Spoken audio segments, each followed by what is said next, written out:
இயக்குனர் விக்னேஷ் சிவன் மற்றும் நடிகர் நயன்தாரா திருமணம் கடந்த 2022ஆம் ஆண்டு ஜூன் மாதம் 9ஆம் தேதி நடைபெற்றது. மகாபலிபுரத்தில் உள்ள ரெசார்ட் ஒன்றில் நடைபெற்ற இந்த திருமணத்தின் வீடியோ ஒரு ஆவணப்படமாக உருவாகி நெட்ஃப்ளிக்ஸ்லையும் ரிலீஸ் ஆயிருக்கு. இந்த திருமணம் முடிஞ்சு 2 ஆண்டுகள் தாமதமாக இந்த வீடியோ வெளியாக நடிகரும் நானும் ரவுடிதான் படத்தின் தயாரிப்பாளருமான தனுஷ் தான் காரணம்னு நயன்தாரா குற்றம் சாட்டியிருக்காங்க.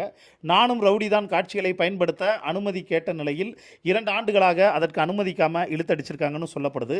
இந்த சர்ச்சைகளால் கடைசி நேரத்தில் இந்த ஆவணப்படத்தின் மீது ஒரு செயற்கையான எதிர்பார்ப்பு உருவாக்கப்பட்டிருக்கு. இப்போது ஆவணப்படம் ரிலீஸ் ஆகியுள்ள நிலையில் தன்னுடைய தனிப்பட்ட வாழ்க்கை மற்றும் சினிமா வாழ்க்கை பற்றி நயன்தாரா பேசியிருக்காங்க. அதில் நான் ரிலேஷன்ஷிப்பில் இருந்தவங்களோட ஏன் முறிவு ஏற்பட்டதுன்னு எந்த ஊடகங்களும் அவங்கள போய் கேள்வி கேட்டதில்லை. ஆனால் எல்லாருமே என்னை மட்டும் கேள்வி கேட்குறாங்க. அவர்களாகவே ஒரு கதையை உருவாக்கி நம்ப தொடங்கிடுறாங்க. கடைசியில் இந்த உலகத்தில் யாருமே காதலிக்காதது போலவும் நான் மட்டும்தான் காதலிச்சது போலவும் பேசுகிறாங்கன்னு தன்னுடைய ஆதங்கத்தையும் நயன்தாரா அதில் வெளிப்படுத்தியிருக்காங்க. இது ஒரு பக்கம் இருக்கக்கூடிய சூழலில் சோஷியல் மீடியாவில் பிரபல பாடகி சுசித்ரா தனுஷை பற்றி சொன்னது, அதே மாதிரி ஜோதிகாவை பற்றி சொன்னதுன்னு பல குற்றச்சாட்டுகளை அவங்க அடிக்கியிருக்காங்க. அதில் நயன்தாரா விஷயத்தை பற்றி சொல்கிறப்ப தனுஷ் மீதான புகாருக்கு ஆதரவு கொடுக்கும் விதமாக நடிகை நயன்தாராவோட பதிவுக்கு லைக் செஞ்சுருக்காங்க. தன்னுடைய பார்வையையும் அதில் பதிவு செஞ்சுருக்காங்க. நடிகைகள் நஸ்ரியா, பார்வதி, அனுபமா பரமேஸ்வரன் இவர்கள் மூவருமே நடிகர் தனுஷ்க்கு தனிப்பட்ட காழ்ப்புணர்ச்சி இருக்குதுன்னு தெரியுது. இவங்க படங்களில் நடிக்கும் பொழுதே தினமும் படப்பிடிப்பு தளத்துக்கு வந்ததும் நடிகர் தனுஷ்க்கு சலாம் போடணுமா, அப்படி அவங்க சலாம் போடலைன்னா அவங்களுக்கு தொந்தரவு கொடுப்பாருன்னு ஒரு நடிகை சொல்லியிருக்காங்க. ஒரு பெண்ணா அவங்களுக்கு என்ன பிரச்சனை கொடுத்தா அவங்க கஷ்டப்படுவாங்களோ அது தனுஷ்க்கு நல்லா தெரியும். அதை நானே கண்ணு முன்னாடி பார்த்துருக்கேன்.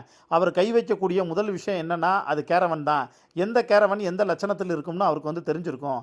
தனுஷை பயிற்சிக்கிற நடிகைகளுக்கு சுகாதாரமான கேரவன் கிடைக்காது. ஓட்ட உடசலான கேரவன் தான் கிடைக்கும். சிக்கு வாடை அடிக்கக்கூடிய கேரவன் தான் கிடைக்கும். தனுஷிடம் மரியாதையாக அவரை மதித்து நடந்துக்கிட்டால் நல்ல வசதியான சுத்தமான கேரவன் கிடைக்கும். நடிகைகளை நடிகைகளாக பார்க்காமல் அவர்களை ஒரு பெண்ணாக பாவித்து எந்த இடத்துல அவங்களுக்கு பிரச்சனை கொடுத்தா அவங்க ரொம்ப சிரமப்படுவாங்களோங்கிற அறிஞ்சிட்டு அந்த இடத்துல விரலை விட்டு நோண்டக்கூடியவர் தான் தனுஷ். அவ்வளோ ஒரு மோசமான நபர்னு பாடகி சுசித்ரா சொல்லியிருக்காங்க. அதோட மட்டும் இல்லாமல் ஜோதிகாவையும் ஏற்கனவே கங்குவா படத்தை விட்டுருந்தா கூட அது நல்லா ஓடி இருக்கும். ஆனால் இப்போ நீ வாய் வச்சு தேவையில்லாமல் அது எல்லாத்தையும் கெடுத்து விட்ட அப்படிங்கிறதோட மட்டும் இல்லாமல் உனக்கு எழுத படிக்க தெரியுமா அறிவில்லாத கழுத அப்படின்னு தன்னுடைய ஆதங்கத்தையும் பாடகி சுசித்ரா வெளிப்படுத்தியிருக்காங்க. சோஷியல் மீடியாவில் இப்போ இந்த பிரச்சனையும் பயங்கரமாக பேசுபடு பொருளாக பேசப்பட்டுக்கிட்டு இருக்கு. ஆந்திராவில் விஜயவாடாவில் ஜனசேன கட்சி அலுவலகத்திற்கு முன்னாடி அகோரினி நாகசாதுங்கிற ஒரு பெண்ணு நிர்வாணமாக சென்று துணை முதல்வர் பவன் கல்யாண நேரில் சந்தித்து வந்திருக்கேன்னு சொன்னது தான் இப்போ பெரும் பரபரப்பை ஏற்படுத்தியிருக்கு.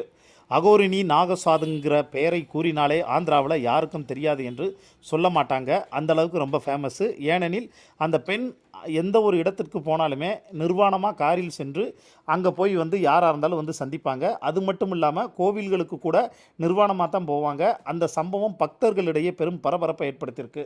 காளகஸ்திங்கிற கோவிலுக்கும் அதேபோல் ஒட்டு துணி இல்லாமல் நிர்வாணமாக போயிருக்காங்க. அப்போது அங்குள்ள பாதுகாப்பு ஊழியர்கள் அகோரினி நாகசாதுவை பிடித்து அவருக்கு ஆடை அணிவித்து பிறகு கோவிலுக்கு செல்லுமாறு அனுப்பி வைக்கப்பட்டார். இப்படியே அந்த பகுதியில் எங்கு சென்றாலும் நிர்வாணமாக செல்கின்றார் அகோரினி நாகசாது. இதனைத் தொடர்ந்து அகோரினி நாகசாது விஜயவாடாவில் ஜனசேனா கட்சி அலுவலகத்திற்கு நிர்வாணமாக போயிருக்காங்க. அப்போது அவர் நான் துணை முதல்வர் பவன் கல்யாணை நேரில் பார்க்கணும், அவரை சந்திக்கணும்னு சொல்லியிருக்காங்க. இதை கேட்ட தொண்டர்கள் அதிர்ச்சி அடைஞ்சிருக்காங்க. அப்போது அவரது பாதுகாப்பு ஊழியர்கள் துணை முதலமைச்சர் இங்கு இல்லை, நீ இங்கிருந்து செல் என சொல்லியிருக்காங்க. ஆனால் அது எதையுமே கேட்காம அந்த பெண் நடு ரோட்டில் உட்காந்து போராட்டம் நடத்த தொடங்கியிருக்காங்க. இதனால் அங்கு பெரிய பரபரப்பு ஏற்பட்டிருக்கு. இதை பற்றி உங்களுக்கு தோணக்கூடிய கருத்துக்களை கீழே இருக்கக்கூடிய கமெண்ட் பாக்ஸில் மறக்காமல் மென்ஷன் பண்ணுங்கள். நன்றி.